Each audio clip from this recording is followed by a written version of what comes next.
This is not the time of year when you're going to go out and catch numbers. This is the time of year where you're going to go, as I like to call it, hog hunting. You're looking for the biggest fish in the lake. Hey, hope everybody's safe and sound out there. In this video, our friend Tom Warren talks about pre-spawn spring bass and how to catch those fatties and what a great time it is to catch your personal best. He also talks to you about a couple of lures that he really likes, and I think you'll find it very interesting. Enjoy!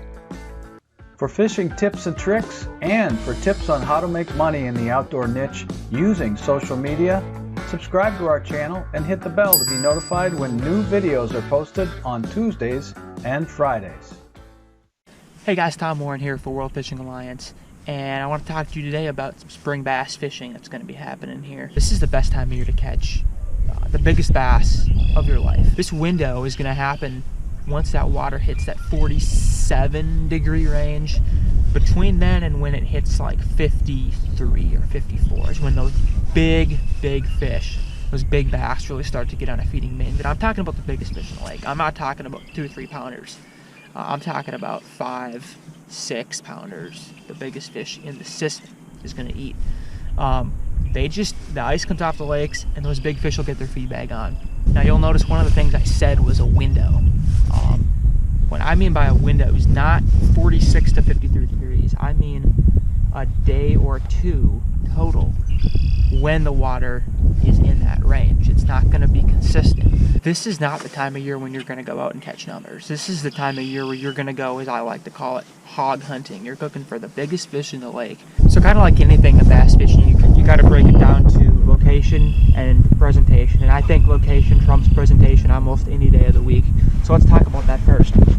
Those fish winter in the main lake. Okay, so if you look at a topo map, you can kind of identify main lake areas, deeper areas, whatever the deepest area on your lake is. It might be 20 feet, it might be 100 feet, but kind of areas, and they're not going to be in 100 feet of water, but they'll be in those areas of the lake. And then you got to kind of think about where do those fish spawn, okay? So find pockets of the lake that are shallow, anywhere from a foot to 4 feet deep. And the reason why all this is important is because you have to understand where the fish are and where they're going. They were in the main lake. They want to be in the backs of shallow pockets to spawn. Flats, flat areas, not steep breaks. And what I mean by this is literally draw a line on your map, like your contour map.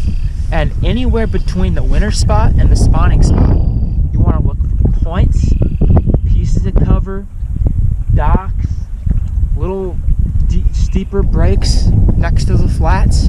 Those are what you call staging areas. When you hear the bass guys talk about staging areas, those areas between where they were, where they want to be. Now I know I'm making this sound really simple.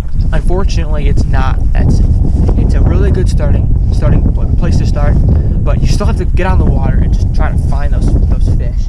And when you find them, they can be wadded up in an area the size of your boat or the size of 2 or 3 boats. It's incredible. It's not like, and there's some days you can just go down a reed line or a grass line and you can catch fish in an area. But man, when the fishing's at its best, you find a spot on the spot. You find a little green patch of grass. Use your electronics. If you've got side imaging, find that patch of grass, find a green patch of grass, man, they'll be stacked on that thing just right there. A little point or something like that, like a physical point, might be a land point, I suppose, or it could be an underwater point. They can set right up on that. As long as the wintering areas are close-ish and the spawning areas are real close, that's the kind of areas that they'll use. So now that you guys have an idea of the location that you're looking for, let's talk briefly about the baits. 2 of my favorite baits to fish, firstly, is going to be a lipless crankbait, okay? And this is a striking red eye shad right here. This bait is loud, but it's not as loud as some other lipless baits in the market. One thing I like about it is when this bait, you kill it and you stop it, it'll stay upright like this. It won't roll over on the side. This really does 2 things for you. Number 1, keeps the bait in the strike zone, okay? Instead of rolling over and losing its action, it actually kind of shimmies as it falls. Okay, I'm exaggerating, but it kind of shimmies a little bit. Secondly, is it doesn't tangle. When the bait falls like this, the line has a tendency to grab on those treble hooks and then get fouled up, okay? You want to keep that bait oriented the right way. So this bait does a really good job of it. And I like bright colors. You know, chartreuses, we all know red is a really good color in the springtime. People have different theories on why that is.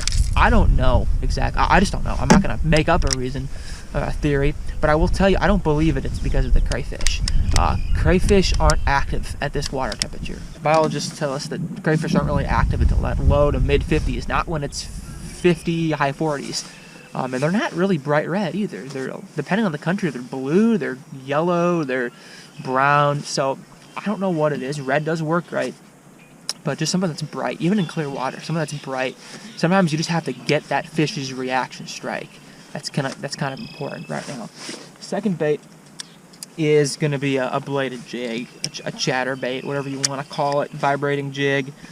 This right here is the famous the famous Jackhammer from Z-Man. As for the trailer, the main, I mean, I could go into a whole video on this too, but the main deal with this bladed jig is the blade, and not the trailer. You want to let the blade do its thing. The bigger trailer that you put on it acts as a keel, and it doesn't let the blade of the bladed jig do its thing, which is what attracts the fish. So I like something subtle, like a net bait, swim bait here. This is called a Big Spanky. It's a 5-inch version.